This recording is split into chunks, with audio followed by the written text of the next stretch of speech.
Hello everyone. तो 21 मई को अगर आपका भी यूपी लेखपाल का पेपर है तो ये टैक्स सीरीज आपके लिए बहुत इंपॉर्टेंट होने वाली है। 25 में से 20 प्लस का जवाब अगर आपने दिया तो आपका सिलेक्शन एकदम श्योर होगा।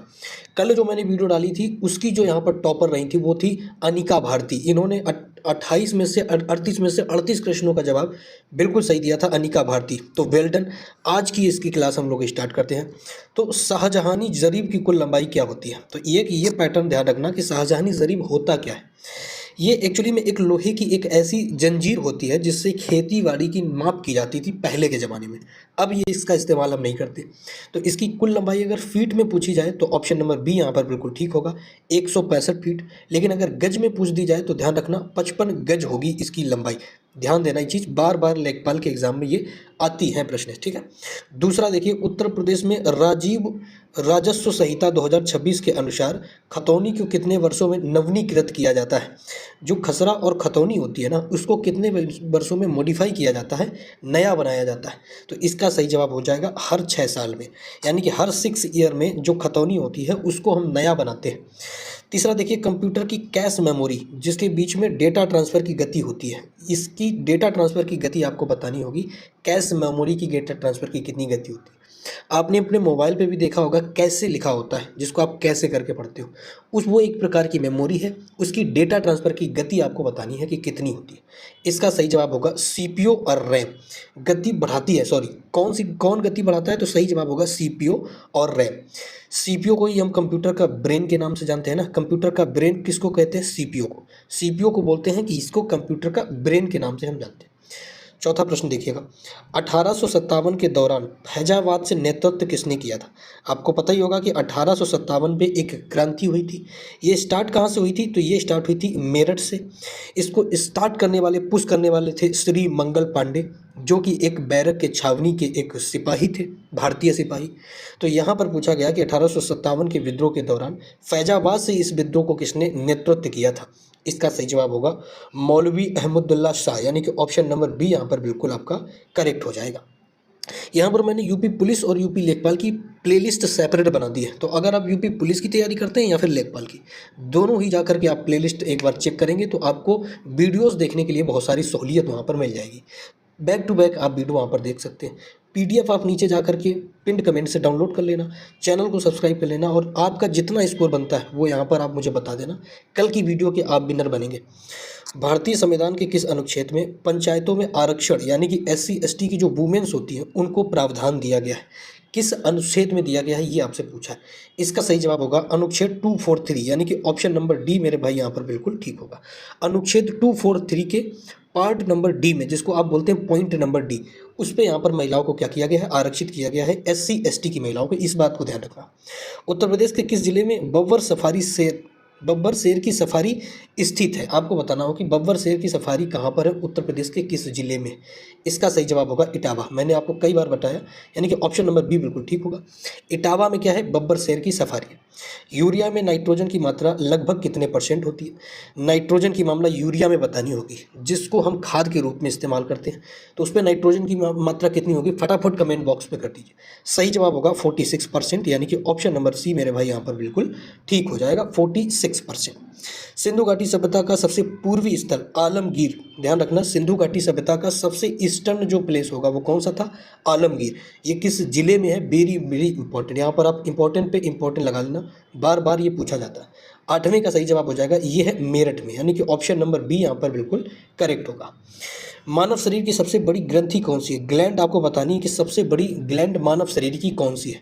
इसका सही जवाब होगा लीवर, यानी कि यकृत। ऑप्शन नंबर सी बिल्कुल ठीक होगा। थायराइड कहाँ पर होती है? तो ये आपके गले में पाई जाती है। इसको वोकल के नाम से भी जानते हैं। इसको थायराइड को अग्न्याशय पेनक्रियाज निकालता है, ये शुगर को कंट्रोल करने के काम आता है। शुगर अगर ये गड़बड़ा दे तो फिर क्या हो जाएगा? आपको डायबिटीज़ का खतरा बढ़ जाता है। पीयूष ग्रंथि आप सभी को पता। चलिए, MS एक्सेल आप सभी को पता होगा, माइक्रोसॉफ्ट एक्सेल, MS एक्सेल में एक पूरी रॉ के सिलेक्शन के लिए सॉर्ट की क्या होता है? कंप्यूटर का एक बहुत ही अच्छा प्रश्न है जो कि हर बार यूपी लेखपाल में आता है, ठीक है। MS एक्सेल में पूरी रॉ को सिलेक्ट करने की एक सॉर्ट की क्या है ये आपको बताना है। कंप्यूटर अगर आपने इस्तेमाल किया होगा तो ही आप बता पाएंगे। तो इसका सही जवाब होगा शिफ्ट प्लस स्पेस बटन अगर आप दबाएंगे तो पूरी रॉ को हम कॉपी कर पाएंगे। अष्टप्रधान का नाम मंत्रिपरिषद के किस प्रशासन में है? इसका सही जवाब आपको बताना होगा कि किसके टेन्योर में अष्टप्रधान शब्द का इस्तेमाल किया जाता है। इसका सही जवाब होगा वीर शिवाजी महाराज। वीर शिवाजी महाराज के शासनकाल में अष्टप्रधान नाम की एक मंत्रिपरिषद हुआ करती थी। विटामिन सी का रासायनिक नाम क्या है? मैंने बहुत बार आपको बताया, ascorbic acid. Option number B बिल्कुल ठीक होगा। ये लेखपाल में 3 बार आया है, ध्यान रखना, लेखपाल में ये 3 बार प्रश्न पूछा गया। स्कॉर्बिक एसिड, वेरी इंपॉर्टेंट प्रश्न। उत्तर प्रदेश में चकबंदी योजना सबसे पहले किन तहसीलों में स्टार्ट की गई थी? बहुत इंपॉर्टेंट है, चकबंदी योजना पहली तहसील बताना आपको कि किस तहसील में स्टार्ट करी गई थी। तो इसका मेरे भाई यहाँ पर जवाब सही क्या हो जाएगा? ऑप्शन नंबर ए, कैराना और मुसाफिर खाना, है ना। ऑप्शन नंबर ए बिल्कुल यहाँ पर ठीक होगा। कैराना और मुसाफिर खाना में पहली बार क्या हुआ था? स्टार्ट की गई थी। गोल्डन राइस के कौन सा विटामिन प्रचुर मात्रा में पाया जाता है? जो गोल्डन राइस होता है उसमें विटामिन आपको बतानी कि कौन सा विटामिन पाया जाता है। इसका सही जवाब होगा विटामिन ए, यानी कि ऑप्शन नंबर फर्स्ट यहाँ पर बिल्कुल ठीक होगा। आपको बताना होगा कि विटामिन B12 हमें किस प्रोडक्ट से मिलती है, क्या खाने से विटामिन B12 मिलती है? इसका जवाब नीचे कमेंट पे बता देना। चैनल को फटाफट सब्सक्राइब कर लो, क्योंकि ऐसी ही वीडियोस हम डेली लाते हैं। यहाँ पर प्लेलिस्ट पर आप जाना बिल्कुल मत भूलना। प्लेलिस्ट पर जाकर के आप यूपी कांस्टेबल और यूपी लेखपाल दोनों की वीडियोस पर विजिट कर सकते हैं। वहाँ पर आपको डेली यहाँ पर टेस्ट सीरीज आपको मिलती है। वायुमंडल में ओजोन परत किस मंडल में पाई जाती है? ओजोन। अब ओजोन का फॉर्मूला होता है O3। अब आपको बताना होगा कि ये किस मंडल में पाई जाती है, किस मंडल में ये जो परत है ये परत पाई जाती है। इसका सही जवाब होगा समताप मंडल, यानी कि ऑप्शन नंबर बी बिल्कुल ठीक होगा। ये मैंने कल भी करवाया था। अब एक चीज़ का जवाब आप मुझे देना कि जो एरोप्लेन्स उड़ते हैं ना, हवाई जहाज़ जो फ्लाई करते हैं, वो किस मंडल में फ्लाई करते हैं? इस बात का आपको जवाब देना होगा। दीन ए इलाही धर्म की स्थापना किस मुगल शासक ने की थी? बहुत इंपॉर्टेंट प्रश्न है, हिस्ट्री से ध्यान रखना, बहुत बार आता है ये। दीन ए इलाही धर्म के संस्थापक कौन थे? इसका सही जवाब होगा अकबर, यानी कि ऑप्शन नंबर सी बिल्कुल ठीक है। अकबर ने दीन ए इलाही धर्म की स्थापना करी थी। भारतीय संविधान के किस भाग में भारत का मैग्ना कार्टा कहा जाता है? इसका सही जवाब हो जाएगा भाग 3, यानी कि ऑप्शन नंबर 3। इस पे क्या लिखा हुआ? इस पे हमारे फंडामेंटल राइट्स की बात की गई है, FD की बात यहाँ पर, फंडामेंटल राइट्स की बात यहाँ पर की गई, FR की, है ना, मौलिक अधिकारों की बात की गई है। और इसी को हम संविधान के मैग्ना कार्टा के नाम से भी जानते हैं। कंप्यूटर नेटवर्किंग में OSI मॉडल की किस लेयर को एंड ऑफ इंड लेयर कहा जाता है? ये कंप्यूटर से एक प्रश्न आपको जरूर वहाँ पर देखने को मिलेगा। काफ़ी अच्छा प्रश्न आता है कंप्यूटर से, तो ध्यान रखना इस चीज़ को। इसका सही जवाब मेरे भाई हो जाएगा ट्रांसपोर्ट लेयर, यानी कि ऑप्शन नंबर सी यहाँ पर बिल्कुल करेक्ट हो जाएगा। अब 19वां देखिए, उत्तर प्रदेश के किस जिले को पीतल नगरी के नाम से जाना जाता है? ये किस नदी के तट पर स्थित है? आपको बताना होगा कि पीतल नगरी के नाम से किसको जानते हैं और ये किस नदी पर तट, किस नदी के तट पर स्थित है। तो पीतल नगरी के नाम से यहाँ पर देखना, कन्नौज को तो हम नहीं जानते, वाराणसी को भी नहीं जानते, फिरोजाबाद को हम चूड़ी के नाम से जानते हैं। तो भैया सही जवाब क्या होगा? ऑप्शन नंबर ए यहाँ पर बिल्कुल ठीक होगा, मुरादाबाद। और ये रामगंगा नदी के किनारे स्थित भी है। आइए अब दूसरे प्रश्न की ओर चलते हैं, 20वां। रेड डाटा बुक का संबंध किससे है? ये मैंने आपको अपनी वीडियो में 2 बार करवाया इसलिए क्योंकि ये बार बार पूछा भी जाता है। तो इसका सही जवाब हो जाएगा खतरे में पड़ी प्रजातियों को हम क्या बोलते हैं? रेड डाटा बुक में इनको हम डिनोट करते हैं। संसद में दोनों सदनों को संयुक्त बैठक की अध्यक्षता कौन करता है? तो आप ध्यान रखना, जब लोकसभा और राज्यसभा ये दोनों एक साथ बुलाई जाती है उसको संयुक्त बैठक कहते हैं। और इस संयुक्त बैठक की अध्यक्षता कौन करेंगे? तो इसका सही जवाब हो जाएगा लोकसभा के अध्यक्ष, यानी कि ऑप्शन नंबर सी बिल्कुल ठीक होगा। ये संयुक्त बैठक बुलाई किसके द्वारा जाती है? तो इसका सही जवाब होगा प्रेसिडेंट।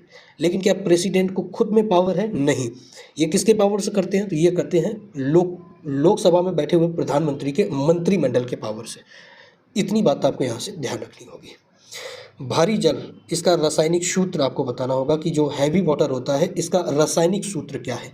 तो इसका सही जवाब हो जाएगा भैया D2O, यानी कि ऑप्शन नंबर बी यहाँ पर बिल्कुल ठीक हो जाएगा। भारी जल का सूत्र यहाँ पर आपको दिया हुआ है। कंप्यूटर का ब्रेन किसके नाम से किसको जानते हैं? मैंने अभी आपको बताया CPU को जानते हैं कंप्यूटर का ब्रेन के नाम से, ठीक है। इसके बाद कन्या सुमंगल योजना यूपी में किस वर्ष लाई गई थी? काफ़ी इंपॉर्टेंट प्रश्न है, 1-2 प्रश्न आपको योजनाओं से यहाँ पर देखने को मिलते ही। कन्या सुमंगल, तो इसका सही जवाब भैया क्या हो जाएगा? इसका सही जवाब हो जाएगा 2019, यानी कि ऑप्शन नंबर सी बिल्कुल ठीक होगा। कितने प्रश्न आपके बन रहे हैं नीचे एक बार जरूर कमेंट पे बता देना, इससे आपको पता चलेगा कि हम कितने गहरे पानी में। और प्लेलिस्ट को देखना बिल्कुल मत भूलना, इसको सब्सक्राइब कर लेना वीडियो को, क्योंकि इस तरीके से हम रोज़ वीडियोज़ आपके लिए लाते रहते हैं। और यकीन मानना कि एक MCQs एग्ज़ाम में देखने को आपको मिलेगा भी। अब देखिए गौतम बुद्ध ने अपना पहला उपदेश दिया, उसे धर्म चक्र परिवर्तन कहा गया। ये पॉइंट मैंने आपको बहुत बार बताया। कहाँ पर पहला दिया था? सही जवाब होगा सारनाथ, यानी कि ऑप्शन नंबर बी बिल्कुल ठीक होगा। बोध गया में उनको ज्ञान की प्राप्ति हुई, जो नॉलेज का इनको प्राप्ति हुई थी वो कहाँ? बोध गया। लुम्बिनी में क्या हुआ था? ये लुम्बिनी पड़ता है नेपाल में, और लुम्बिनी में इनका बर्थ हुआ था, जन्म हुआ था लुम्बिनी में, ध्यान रखना। और कुशीनगर में इनकी डेथ हुई थी, कुशीनगर में इनकी डेथ हुई थी। तो आज की इस वीडियो की पीडीएफ फाइल नीचे से आप डाउनलोड कर ही लेंगे, चैनल को सब्सक्राइब कर लेंगे।